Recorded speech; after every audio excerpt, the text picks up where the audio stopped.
নমস্কার সবাইকে real life YouTube চ্যানেলে স্বাগত জানাই। যারা যারা ভাবছো যে আমরা চুন কেন ইউজ করব, কি কারণে ইউজ করব, জমিতে চুন দিলে কি হয়, তাদের জন্য আমি বলবো। এটা আমার আলুর জমি।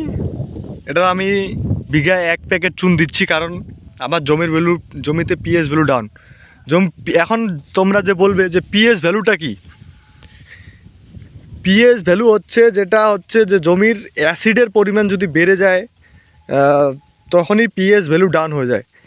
যদি আমাদের জমিতে সবসময় পিএস ভ্যালু দরকার 7, তো আমাদের যখন জমিতে অ্যাসিডিক পরিমাণ বেড়ে যাবে তখন জমিতে পিএস ভ্যালু ডাউন হয়ে যাবে।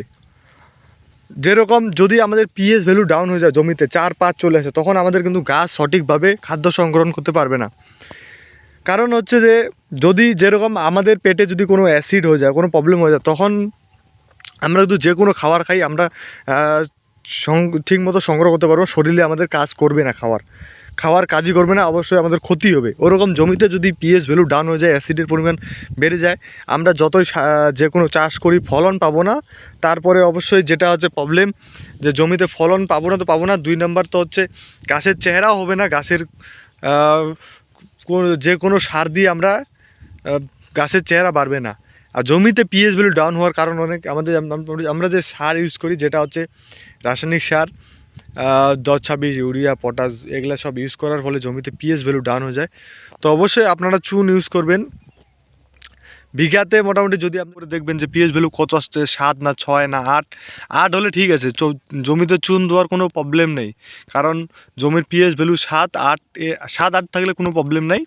যদি আপনাদের জমির পিএইচ ভ্যালু মোটামুটি 5-6 চলে আসে, তবে আপনারা অবশ্যই 4 চলে আসে, অবশ্যই জমিতে আপনারা 10 থেকে 12 কেজি করে চুন, মানে 1 প্যাকেট 10 কেজি থাকে, 1 প্যাকেট করে 1 বিঘাতে আপনারা চুন দিয়ে দিবেন জমিতে। আর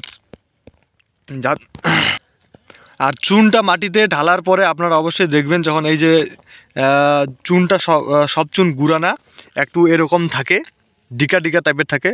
এটা আপনারা কি করবেন, এটা হাত দিয়ে তো হবে না, এটা আপনারা কি করবেন, জল দিবেন। জল দিয়ে রাখলে এটা গুঁড়ো হয়ে যাবে। একদিন পরে এটা ইউজ করবেন। সাথে সাথে ইউজ করা যাবে না, কারণ এটা পুরো গরম থাকে, ঠান্ডা হতে টাইম লাগে একদিন। আর চুনটা দেওয়ার কারণ হচ্ছে, জমিতে যদি অ্যাসিডিক পরিমাণ, যেটা আমি বলতেছিলাম, জমিটার অ্যাসিডিক পরিমাণটা জমির পিএইচটা মেনটেন করার জন্য চুনটা অবশ্যই প্রয়োজন। নাহলে গাছের যে খাওয়ার যেটা দরকার, যে আপনি 10-26 দিচ্ছেন, ইউরিয়া, পটাশ যেসব দিচ্ছেন, গাছ কিন্তু নিতে পারবে না, কারণ জমির পিএইচ ভ্যালু ঠিক না থাকে। যেরকম আপনার